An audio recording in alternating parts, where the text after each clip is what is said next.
What's up guys, welcome back to another Minecraft tutorial here. So today we're going to be looking at the mob spawners and mob grinders. So this doesn't kill them automatically, but it pretty much transports them over here because I like to get the XP off them rather than just the drops. So this is what we're going to be doing.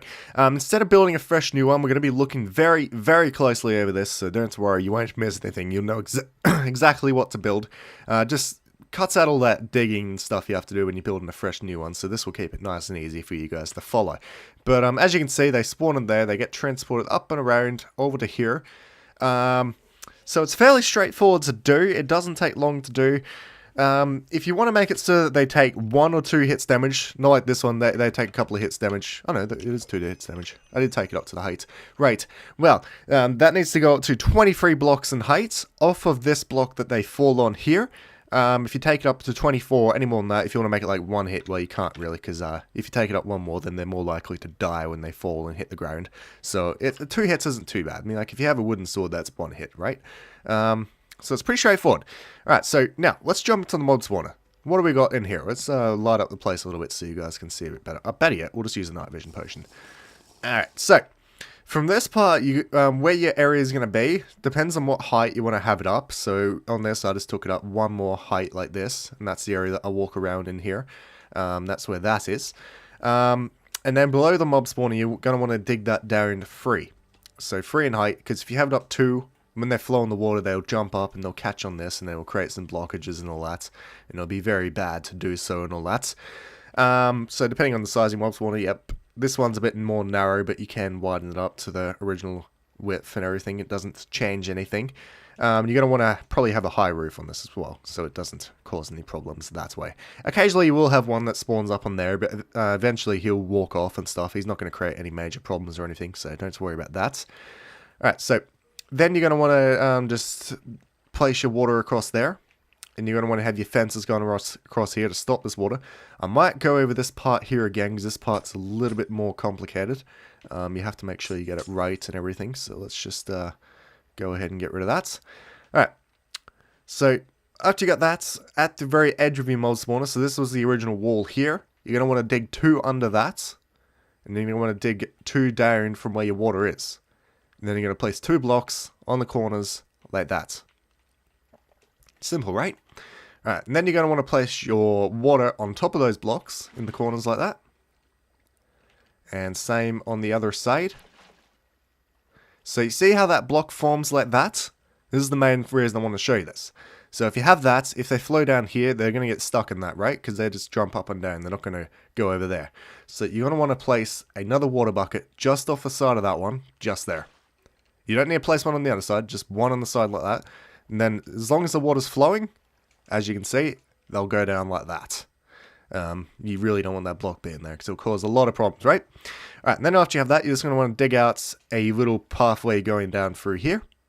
So just make sure it's even on both sides. If it's off to one side, then it's going to cause a couple of problems for you, but just make sure it's even like that. And then when they flow down here, a couple of blocks down, so I'll count this out for you if you want. That's 1, 2, 3, 4, 5 blocks. Once the water's, you need to make sure the water's kind of low, because if it's up high like this, then it's going to cause a bit of problems for you.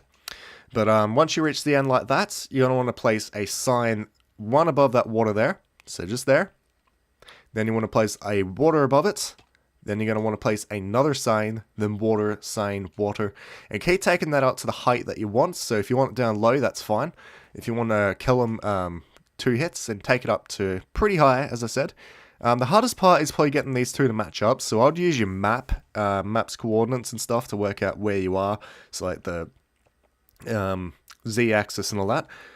Just make sure it matches up quite nicely and all that, and just work out where you want to put your place where they land in it. So I just put mine in the center of the room here, and then they'll just drop down like that. Make sure there's no holes around the edges of it, because like if there is like a hole there, then they're more likely to jump up onto it and they'll sit in here and all that. So just make sure you have it all smooth and filled up and everything. But yeah, I don't know if I showed you this at the top of this. We're gonna have to drink another potion.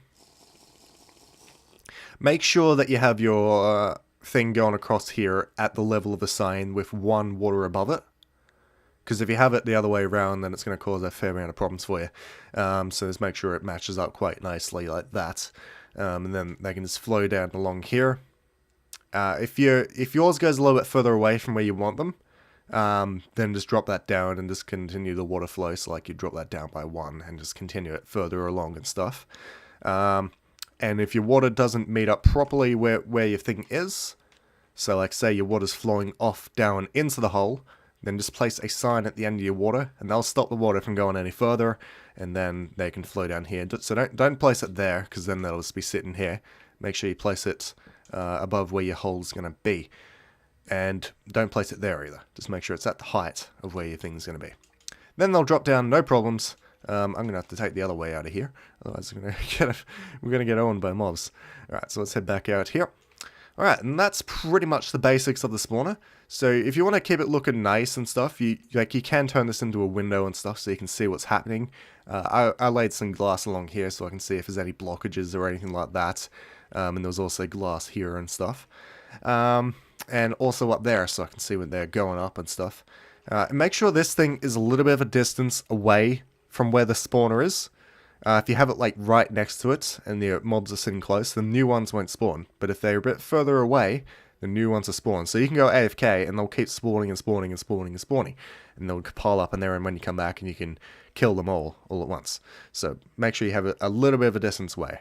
How much of a distance? I would probably say maybe 10 blocks, something like that. That's a bit more than 10 blocks, but just I'd say probably about 10 blocks away. Just make sure you have a bit of a distance. Alright. And also for this part, you're going to want to make sure you surround them with glass along the top there, and just have 1 block off the ground there. Or you can have it on the ground if you want, but I'd prefer just to have it 1 off the ground there, and then you can hit them and no problems at all, and pick up their stuff. And this isn't a zombie spawner, but I do want to explain the zombie spawn to you guys, because you do have to do one small thing that will fix everything, because baby zombies spawn in the zombie spawner, right? So you're going to want to make sure that they don't cause any blockages, because if there's a baby zombie here, they can't swim up. They're too short. So you're going to want to disregard them pretty much. Just dig a hole out through there, and just get rid of them pretty much. Just send them flying out there. And that way, the baby zombies won't go. And the bigger zombies won't go through. They'll just keep going like that. No problems. Alright, so that's pretty much it for that. And also, I recommend fixing up your mob spawner. Put some things in here, like an enchantment table, maybe some storage and stuff to disregard all the loot that they drop. And yeah, it just helps make things look nicer, because you're going to be spending a lot of time down here, right? Killing them, so you may as well have it look nice. Maybe put some beds and stuff in. Just makes it look a bit more grand and beautiful and whatnot. So down there, I just have another mob spawner. Actually, I do have a zombie spawner down here. This one's a little bit... it's the same design, virtually. I just got that zombie thing that I was talking about through there. And that's pretty much it for this design, guys. I hope that you guys got everything. I'm pretty sure that I explained everything that I needed to. Yeah, just make sure that's free down below. Roof doesn't matter so much, but you might want to have it fairly high up just in case. And yeah, make sure it's dark in there. So remove all your torches, remove everything. It needs to be completely dark as you can get it, virtually. So that's pretty dark like that. If I put a window along here, it will let a little bit of light in, but it's not much, right? So it really doesn't let much light in, so you don't need to worry about that too much. Alright, and that's pretty much it for this tutorial, guys. Hopefully this video helped you. If it did, then please drop a like on the video. You'd really be helping me out by doing so. And if you have any problems with this, or you have a better idea on what to do, then drop it down in the comments below. I'll be checking them out regularly. And that's pretty much it, guys. Thanks again so much for watching. I will see you all in the next tutorial. Bye!